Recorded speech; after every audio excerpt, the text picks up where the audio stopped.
I saw that was missing completely for this generation kids who are more into mobile, laptop, screens. The Indian 4-year-old child will not be able to do that. The eating habits, the child physical Geography. variety of things varies. Social media being so basic, I had actually missed out on social media. It took me after a few years, I realized the importance of it. Especially for brand building. And you need to be very open to accept your mistakes as well. And for you to build a brand, for us to build a brand, it's very important for us to be very strong on social media. I think currently with the efforts that you are taking for building your digital marketing, you're just increasing those weapons in your arsenal. Absolutely. If you think that you deserve something, you can get that. तुम मांगो तो सही. दुनिया रुकी है आपको देने के लिए. True. पहले मांगना जरूरी है. You really need to start manifesting. Manifestation really works and it is working for me. People are celebrating कि इतना पैसा रेस किया. But इतना पैसा रेस करने के बाद वो प्रेशर भी आने. How are you utilizing it? पैसा बनना चाहिए, पैसा आना चाहिए. कैसे आना है, क्या आना है, प्रॉफिटेबल रहना इम्पॉर्टेंट है for you to sustain. It's not a easy journey. It takes its time, but it's also like I really enjoy the journey.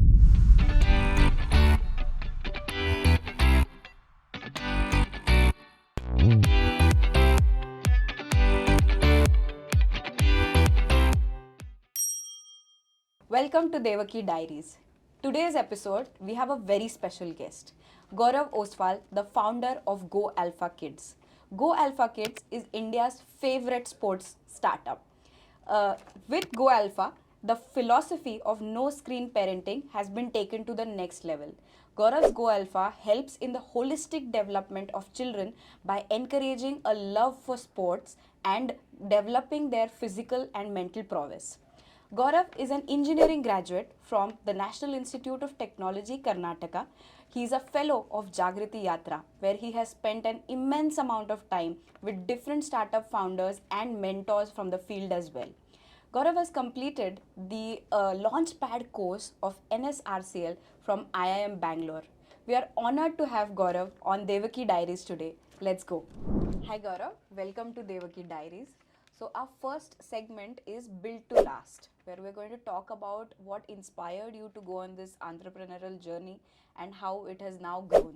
So my first question to you is, with GoAlpha Kids, what was the inspiration behind this startup and what was the market gap that you were looking to fill in? Hi Apoorva, thank you for calling me today for the show. So it was a very interesting journey for me. When I started, and what made me start in this entire journey was seeing that kids, like when I was small, I remember I have a ground right opposite to my house, right? So I used to go out and play, and it was very normal for the kids to go out and play. Yes. In the 1990s and early 2000s, right? But when I saw my niece and nephew, they generally were too much attached to screens. And I, being from a sports background, I realized that I really had so much fun to just be out there. I used to go out, play football, even the season change, play cricket, variety of things. I've played hockey at university nationals and everything, right? But all of this started because when I was very young, I really enjoyed playing. And that really taught me just being with my friends, sharing things. I remember we used to have only one person had a bat and others didn't, like. Yes. It was a call out, whoever had a bat, if he's not coming, we used to play football, or we used to change the game. So that used to be the thing. So the resources were less, but we really enjoyed playing outside. From there we learned how to share, we learned how basics of team spirit, leadership skills. I remember I became captain of the football in the football colony thing. From there I became a captain and other things, right? So things evolved and my personality got framed through sports itself. But I saw that was missing completely for this generation kids who are more into mobile, laptop, screens, tabs and everything, right? Virtual interactions, no real interactions. Correct. A lot of virtual interaction, a lot of virtual games, but real games decrease drastically. Yes. And if you see the reason behind, I would say it is not because resources are not available, because now I see everyone has a bat. Yes. But they don't know, or they don't have companion to play with, or they don't know how to play entire thing. So you really need to get them excited. Earlier, friends used to excite each other, or we used to learn from each other. So basic level mein, that we saw primarily missing. Also, me being from a sports background, I could understand that in grassroots level, or at a very young age, sports was not happening. So what happened when I was probably in my so I passed out from NIT Suratkal. Okay. So I saw in my second year internship something, I had gone to Singapore. That's where I actually saw that kids are starting very early over there. Yes. Me being from sports background, I understood that this was maybe the gap that was missing. People, 4 and 5 year old kids were doing cartwheel and football dribbling. Yes. In India, you don't start in a sports training academy. They don't take in kids until 6, 7, 8 years old. Yeah, minimum is 8, I think. Correct. In a lot of sports. Before that, they generally don't let them play, or they don't train them. They're like, yeah, you do whatever. But at that age, you really need to get them excited. Now, if you don't treat them properly at that age, they'll automatically they'll get bored very easily, disinterested. right? Yeah. So, and this is the age for that as well. So if you see what happens out of India as well, is that you get them excited about sports. You introduce them to a variety of different sports at one facility itself. And there's a culture for sports. Now we are seeing that is catching Coming up catching up. But 5, 7, 8 years, 10 years before, this was not the case. Sports was happening at very less areas and other things. Right? Yes, So when I started a journey, I thought, why not go to the place where kids are already there instead of trying to get people? Because in my journey, I have tried that as well. That I asked people to come and on our facilities. But then we realized that a better thing is to go to where kids are already there. So that's where my journey started. I saw the gap that kids were not getting introduced to sports at a very young age. Where do you find the kids? We found them at preschools. Yes. So that's where we went. We derived the entire curriculum around it. We made it fun for the kids, so that the experience should be good. Once the experience is good, automatically they'll go home and play, because play is something that comes up naturally. I am not like teaching them science or maths or something like that, right? So your outward activities is something that people like. Few of them will like dance, few of them will like gymnastics, different things. So we are giving them different sports, gymnastics, football, cricket, basketball. Imagine your child is getting introduced to all of it within the year. Yes. So automatically, there's a positive association with being on the ground, being on the field. Correct. Developing love towards sports. That's what we wanted to do, and we went in that direction onwards. Okay. So while you were on this journey, right? First of all, this is a idea that had to go through a lot of iterations for you to reach this point. And after that, you've scaled it up to become a successful startup. So what were the challenges that you saw during this journey, and how have you overcome them? So, very interesting, because it just gets me back in the time when I started the journey altogether. So, as being an entrepreneur, it's fun because you get to experiment a lot. When I started, we had one setup where we tested to 2-3 setups, and then we realized what we need to change. So one fine day we had to change the entire model.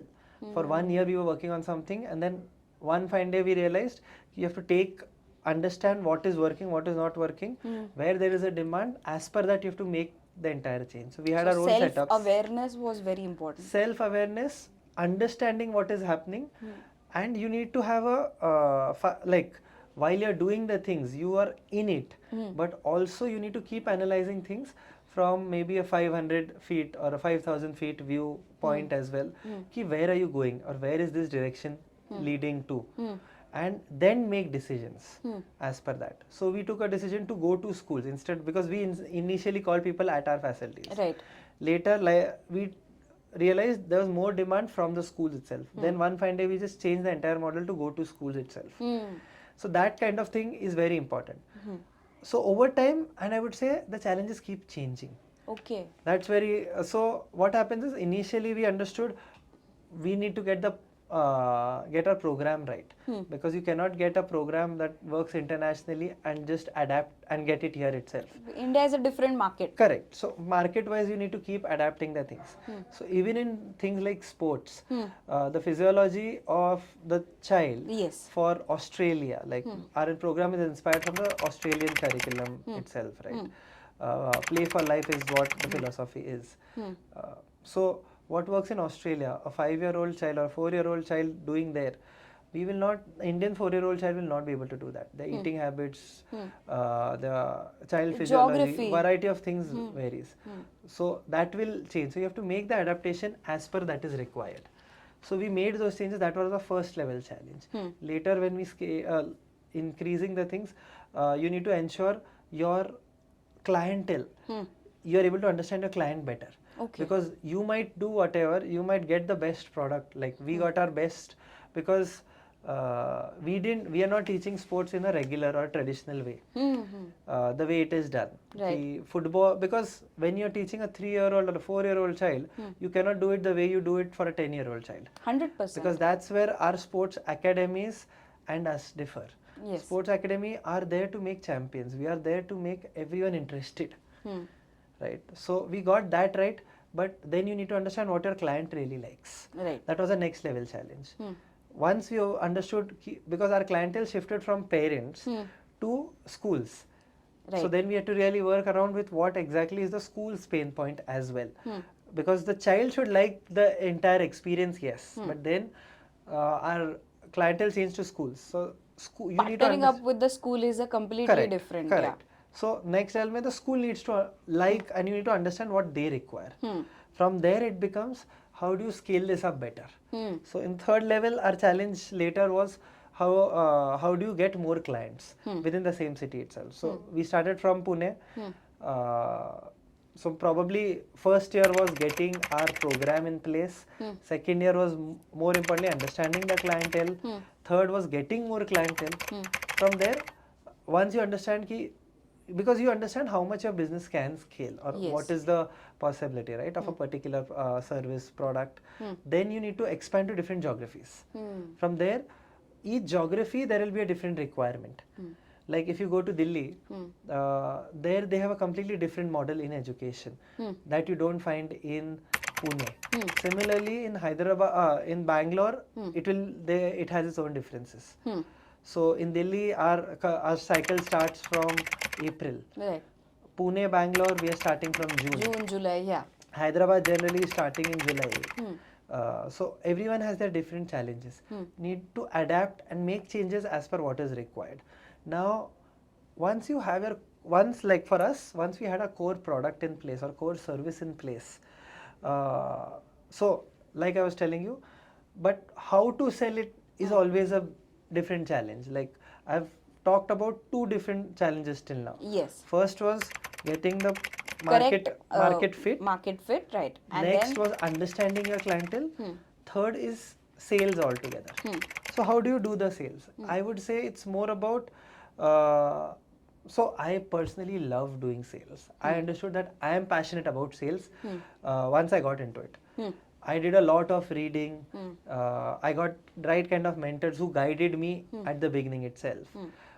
But more importantly, I also read a couple of books that really helped me because before that I had never sold anything. So for me to understand what really fits, you really can learn from experts, or if you have some prior experience or something like that. Books really helped me out in that direction. So while selling, and now I give an analogy, like I have trained a lot of sales team now. Okay. The analogy that I give to people is our sales is going to be like a war, and whatever material or marketing things you have, those are weapons. okay. Sometimes pistol is enough, sometimes you need a AK-47, sometimes you need a bazooka. So whatever you have, be it a testimonial video, marketing video, whatever the videos and everything you have, you need to decide what the client wants, you listen to that, and then you use the right equipment. Right. Gaurav, I'd like to, because we've started speaking about this, I think we can jump right into our next segment, which is called Marketing Magic. Correct. So when you started off, marketing must have been a different ball game as compared to what it is today. Correct. So how have you and GoAlpha evolved with times, and what were the challenges that you've now realized that have become easier, probably with more technology at your disposal? So I would say marketing altogether, uh, I have developed my forte into it. It took me time. It took me a couple of years initially to really understand how the scenario is and other things. I'll give you an understanding of how we used to do marketing and how over time it has really evolved. Okay. So I am an engineer from NIT Suratkal. So I understand technology from a, like I would say that I'm very comfortable with all kind of technology stuff, and I am avid user of social media myself. That being said, in the beginning time, I tried doing something on social media, then I stopped in between because I was just too focused on offline marketing. I did it for a few years. We had an offline setup where we had sales team members doing it and all of it. We had done few other things of telecalling and other things as well. But it being so, social media being so basic, I had actually missed out on social media. So that's something that it took me after a few years, I realized the importance of it. Especially for brand building, and in a brand that is now directly linked to schools, Correct. to young parents. So It's I'll tell very you, important. I'll tell you my thought process, and because as an entrepreneur, you make mistakes. The important thing is how you learn from it, right? So I would, and you need to be very open to accept your mistakes as well. And learning is very important from there. So I understanding social media is there. I still missed out on the social media part for my company. Right. So, and like you rightly said, it helps you build a brand in the long term. I've been doing this for more than 7-8 years now. So for brand building perspective, it's very important because people really resonate or understand things from them. Yes. Simple things like Google reviews, testimonial videos, these are something that that makes a sell much more easier. Yes. I'll give you an example that my team has experienced in this week or 2 weeks prior itself. We were doing a WhatsApp blast of sorts, or sending messages. We were not like, just because sending some testimonial video to 50 people, we got an inbound inquiry of 2-3 of them. Oh. That they were already in talks, but they had not given us priority, or they were considering one of our competitors, for example. But because they got a testimonial video from one of their friends itself, that automatically said, okay, let's switch to them. Then pricing becomes secondary. Yes. Because if someone who trusts you, like who you A trust, mental relationship is who built. you trust, if they are talking good about a particular brand, you ought to, because now everything is becoming more crowded altogether. So you have to stand out. Yes. And for you to build a brand, for us to build a brand, it's very important for us to be very strong on social media. Things like I said, Google reviews, testimonial videos, Instagram basic posts. things, SEO. Because we did SEO maybe a few years prior now, but we started getting inbound queries. All of this puts a lot of value, right? For us to be a market leader, you need to keep innovating. You need to show the market The brilliance. audience, yeah. You need to show the brilliance by simple things like blog posts. Automatically, it has helped us in our SEO journey as well. So automatically we get inbound inquiries because people search for it. And inbound inquiries, I'm sure it eases your sales team as well. It is much more easier to sell them When they are interested. When they are interested. They don't negotiate pricing. And in our market also, I would say, now it has become more competitive. 7-8 years prior, there were less players. Yes. Now there are more players that have come. So for us to really stand out, we do have to do, so all of these things that we have done now puts us in a strong position, because we see the testimonials have been posted year, 2 years, 3 years prior. A lot of the other companies might not even exist by then. And someone who's been there puts a lot of trust. Yes. This player has been around for a while. Automatically, people are going to trust more about it. Definitely.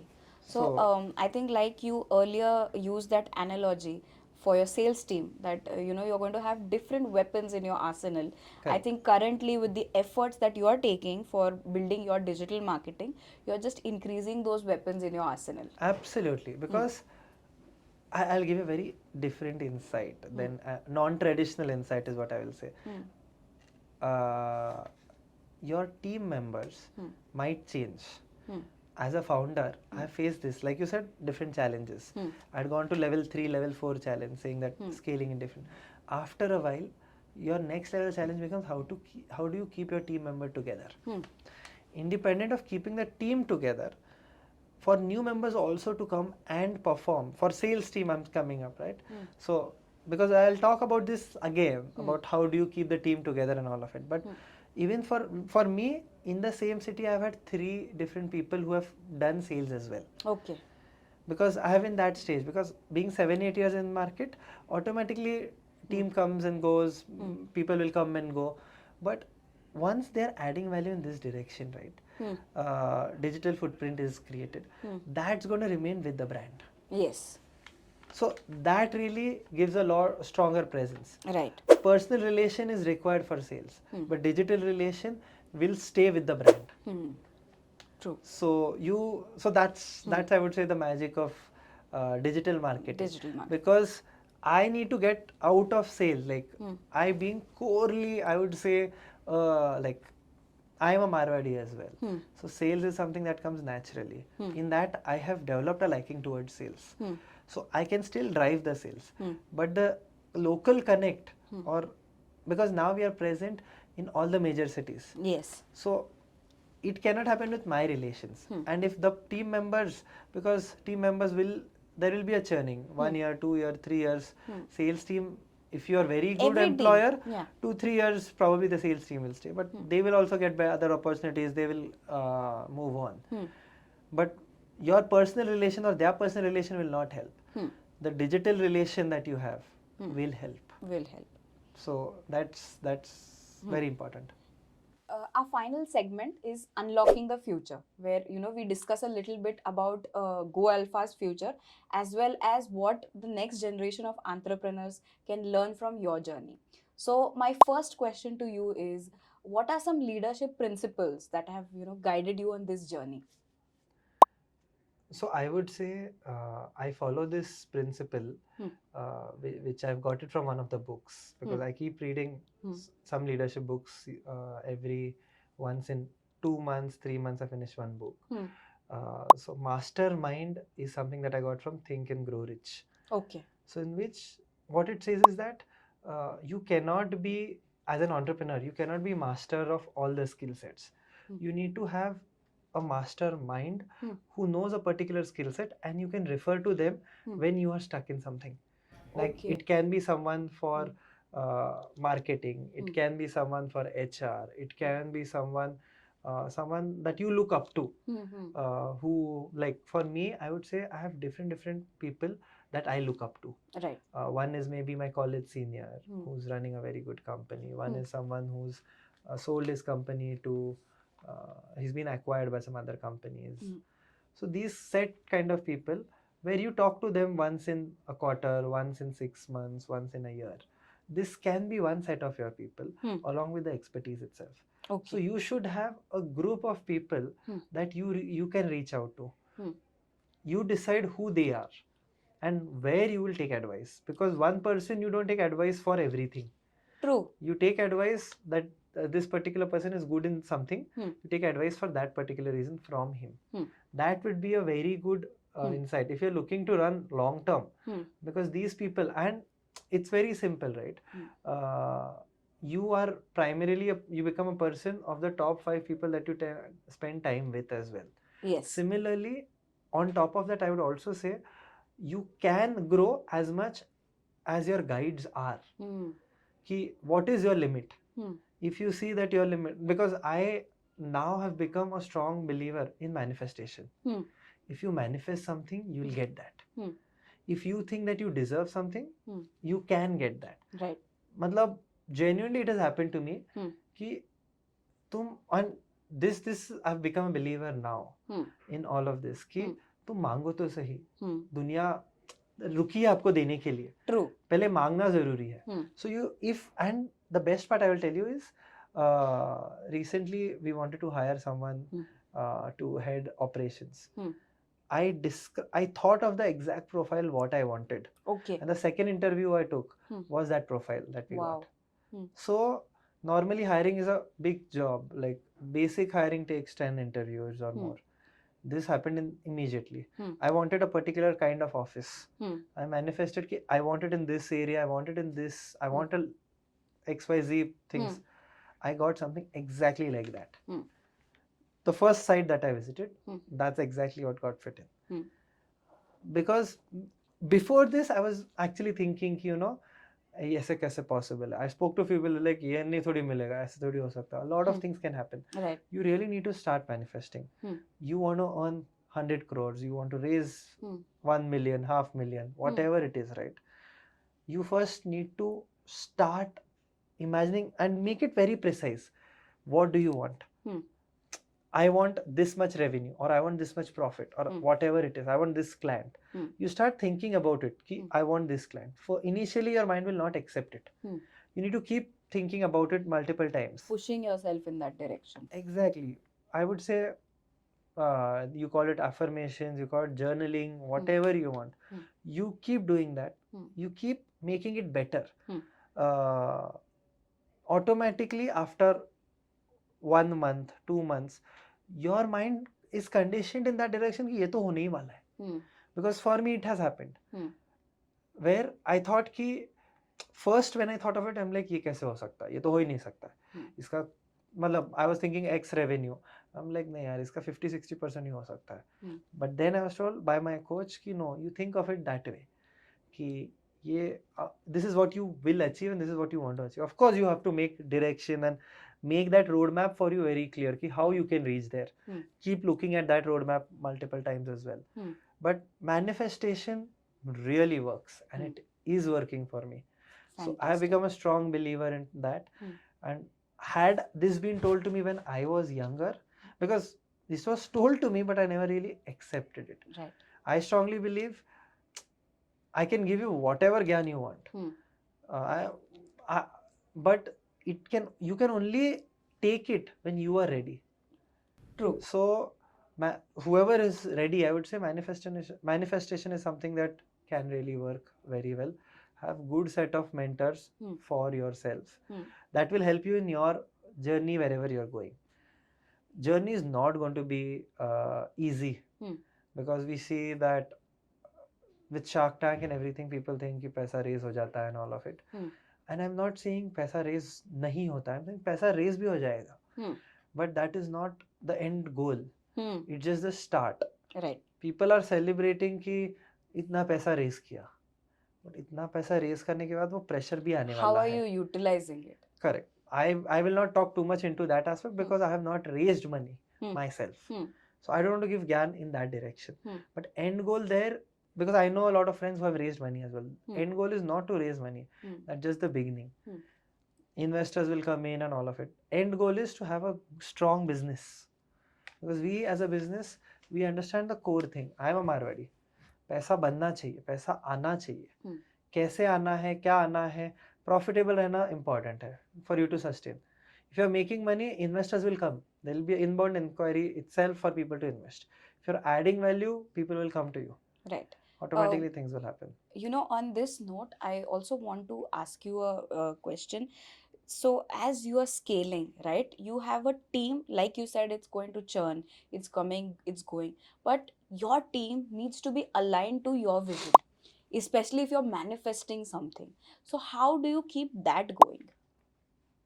I love this part of things. The reason I love it because I think I have grown as an entrepreneur in last few years. I've really grown as an entrepreneur because in my initial entrepreneurship days, I was more of a solo performer kind of thing.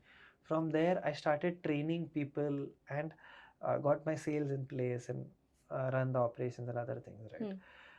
Over time, now I know how to do all the things in a particular business.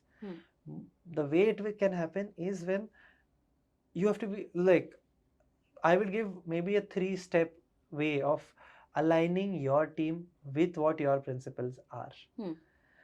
First, I strongly believe is you have to be who you are.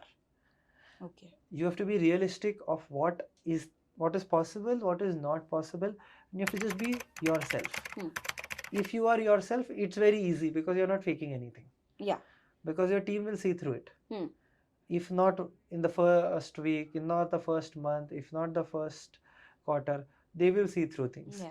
And everyone talks to each other. No one's working in a silo. For you to grow, it has to be a team itself, right? Yes. So if you are true to yourself, it's much more easier. Yeah. Second, I would put a structure to it. You connect is byproduct of the structure, but you need to have a structure in place. Whoever matters in the team, you should connect with them. Okay. So be it your operations, be it your sales, be it your for me it is my my program leads also. They are the star performer. The talent. They are the talent itself, right? They are the one who are going to schools itself. So not just operations or sales, I'm also connecting with the program lead for me. Whoever is leading the program in a particular zone, city, and all of it. Right? So you need to decide the frequency. You need to decide how the things are. But if you are real with them, then they understand what your vision is. You can have a group meeting. You can have a one-on-one. What I do is I prefer having a one-on-one with my internal team on a regular basis. Okay. Once in a week or once in a 2-week kind of thing as well. With other people, maybe I'll connect with them once in 2 months. But having a one-on-one connection really helps. Then I also do a all hands meeting once in a quarter. Okay. Where everyone, all the team, the entire 75 people from my team are there on the call, and I tell them where the team is heading in or where the company is heading towards.